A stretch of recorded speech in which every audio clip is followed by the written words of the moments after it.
આજનો મારો લેખ છે જેનું શીર્ષક તવાયફ કોઠાના પગથિયે ખોવાયેલી લાગણીઓ. તવાયફ કોઠાના પગથિયે ખોવાયેલી લાગણીઓ. તવાયફના કોઠા પર લગ્નના સંબંધો સામાન્ય રીતે બંધાતા નથી. સંબંધો બંધાય માટે હૈયું હૈયાને અડે એ જરૂરી છે. પુરુષો વેદના અને સંવેદના સમજે એ જરૂરી છે.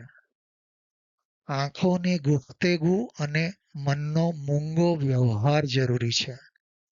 જ્યાં આવું કશું નથી હોતું ત્યાં સેક્સનું ભૂત ધૂણે છે અને આવેગ પીપાસુઓને ગણિકા ઘર દિશે છે. શું તવાયફને લાગણી નહીં હોય? કોઠાના પગથિયે મૂકીને છોડી જનાર પુરુષ જ ગણિકાના અરમાનો ઓગાળી ચૂક્યો હોય છે.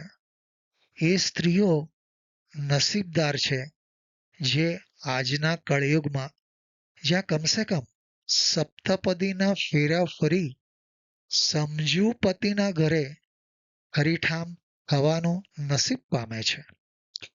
મંગળસૂત્ર એ ભલે લગ્નનું લાયસન્સ સમજાતું હોય, લગ્ન પછી મનના સૂત્ર બરોબર પરોવાય તે વધુ જરૂરી છે. હવે તો વેશ્યાના ગળે પણ મંગળસૂત્ર.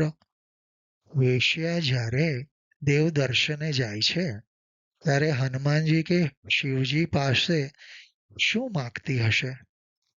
મંદિરની બહાર પીપાસુઓથી બચવા મંગળસૂત્ર પહેરવાનું યોગ્ય માનતી હશે? મોટા ભાગના ઇતિહાસકારો અને સમાજશાસ્ત્રીઓ સંમત છે કે વેશ્યાવૃત્તિના સૌથી જૂના લેખિત પુરાવા મેસોપોટેમિયાની પ્રાચીન સભ્યતાઓમાં મળે છે. આ સભ્યતા હજારો વર્ષ જૂની છે. સુમેરિયન ગ્રંથોમાં અને ઇતિહાસમાં પવિત્ર વેશ્યાવૃત્તિ સેક્રેડ પ્રોસ્ટિટ્યુશનનો ઉલ્લેખ જોવા મળે છે. જ્યાં મંદિરોમાં ધાર્મિક વિધિના ભાગરૂપે સ્ત્રીઓ સામેલ થતી હતી. બેબીલોનના રાજા હમ્મુરાબી દ્વારા ઘડવામાં આવેલા કાયદાઓમાં પણ વૈશ્યાઓ અને તેમના અધિકારો કે સામાજિક દરજ્જાનો ઉલ્લેખ જોવા મળે છે, જે સાબિત કરે છે કે તે સમયના સમાજમાં આ વ્યવસાય સ્થાપિત અને માન્ય હતો. પ્રાચીન ગ્રીસમાં હેટાયરા વર્ગની મહિલાઓ હતી જેઓ ઉચ્ચ શિક્ષિત હતી અને બૌદ્ધિક મનોરંજન સાથે સંકળાયેલી હતી. ભારતીય ગ્રંથો જેમ કે કૌટિલ્યના અર્થશાસ્ત્રમાં ગણિકાઓનો ઉલ્લેખ મળે છે, જ્યાં તેમને રાજ્યના વહીવટ અને કરવેરાના માળખામાં એક ચોક્કસ દરજ્જો આપવામાં આવ્યો હતો. માનવીઓ મજબૂરી કે સ્ટ્રેસ હલકો કરવા કોઠે જતા હશે? નવાઈ નથી, આશ્ચર્ય પણ નથી. ગણિકાઓ કોઠે સચવાતી જણસ નથી. કોઠો અવિવાહિતો, વિધુરો અને સમાજમાં સ્ત્રીની હાજરી ઈચ્છતા ધુરંધરોનું આશ્રય સ્થાન રહ્યું છે. તવાયફનો કોઠો એ આશ્રમ નથી, એ મંદિર.